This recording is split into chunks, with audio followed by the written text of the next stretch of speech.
Avant de commencer, n'oubliez pas de vous abonner et de cliquer sur la cloche de notification pour être au courant de prochaines vidéos. Salut à tous les fans de Novlas. Bienvenue dans cette nouvelle vidéo qui parlera de la série Entre Justice et Vengeance et son final. Au milieu des années 40, dans la Sabana de Bogota, le riche propriétaire terrien Pedro Nel Lagos entretient une relation extra-conjugale avec sa gouvernante Ana Gregoria Beltrán, à qui son employeur offre un journal le jour de son anniversaire. Cependant, la femme de Pedro Nel, Clemencia, a découvert la romance entre son mari et l'employé et en apprenant qu'elle a conçu le fils de Pedro Nel, elle lui ordonne de continuer à écrire dans le journal, en réalité détenu par Clemencia mais volé par Pedro Nel.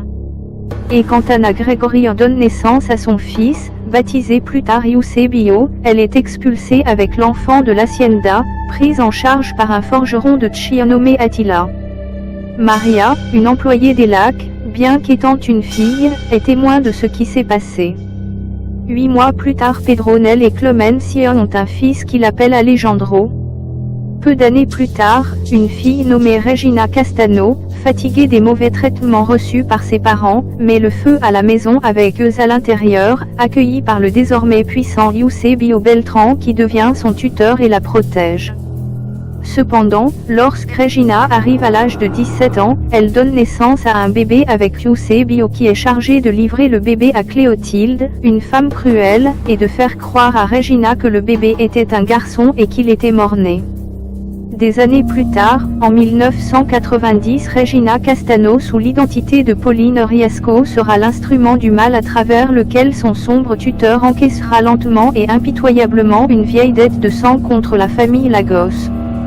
Pour cela, Pauline doit entrer dans leur vie, laisser Alejandro Lagos veuf, l'épouser, conquérir sa famille, porter leurs entreprises au sommet puis les détruire complètement jusqu'à ne plus laisser une seule goutte de leur sang. L'enfance de Florencia Lagos et Eduardo Montenegro s'est bien passée, ils ignorent que leur vie est l'instrument par lequel une vieille dette de sang va commencer à être recouvrée.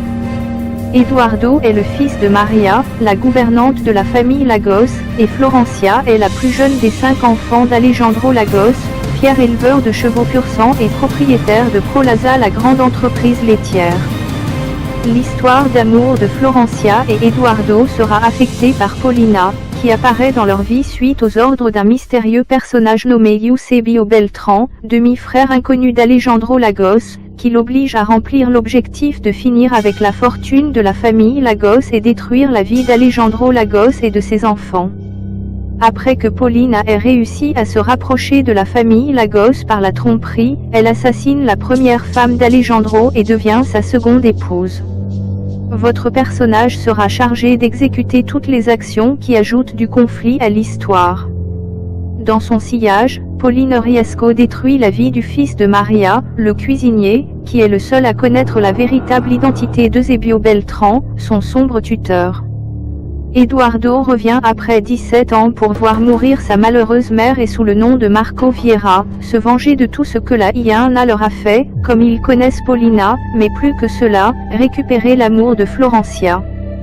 Sur la base d'un mensonge, Paulina parvient à éloigner Eduardo de Florence pendant 17 ans, après quoi il revient en tant qu'homme et découvre la séquence d'humiliations et de mauvais traitements subis par sa mère par Pauline Riesco, en plus des vies ruinées.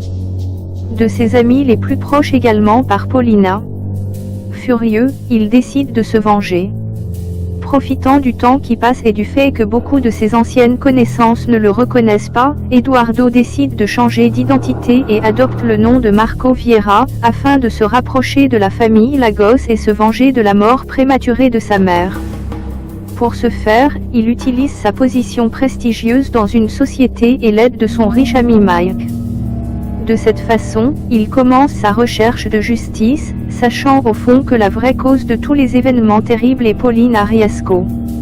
Petit à petit, Eduardo découvrira qu'il est toujours amoureux de Florencia Lagos et collaborera avec elle pour démasquer les raisons pour lesquelles Paulina Riesco a été pendant tant d'années au service des plans diaboliques d'Eusebio Beltrán. Certaines intrigues secondaires de l'histoire se déroulent autour des autres frères de Florencia Lagos. Simon, le frère aîné de Florencia, un gentil jeune homme qui, par hasard, finit par rencontrer et tomber amoureux de la fille de Pauline Riesco, Lucia, que l'on croyait morte à la naissance. Federico, frère aîné, un cadre ambitieux et despotique, qui est trompé par sa femme en ne pouvant assouvir son désir d'engendrer un enfant mais qui, le sachant, ne s'en souciera pas tant qu'il pourra accéder à l'héritage qu'Alejandro a promis à son premier petit-fils. Camilo, frère aîné, un jeune homme pervers, sexiste et égoïste habitué à faire sa volonté même au prix d'abuser des autres et de les humilier.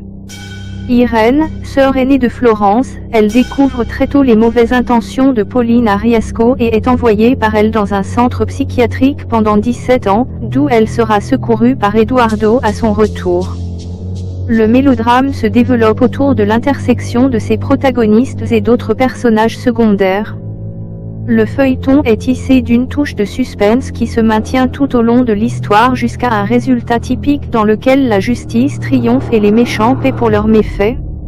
Dans le dernier épisode, nous pouvons voir comment Leonardo kidnappe Florencia pour se débarrasser d'elle et de Salerne. Alberto commence à rendre justice pour tout ce qui s'est passé et se termine avec Melendez. Florence fuit Léonard et il n'a pas d'échappatoire, mais subit un terrible accident à cheval qui met fin à ses jours. Avec la mort de Leonardo, le ranch San Joaquin passe aux mains de Florencia et Alberto. Merci de nous avoir suivis. À bientôt pour une nouvelle vidéo.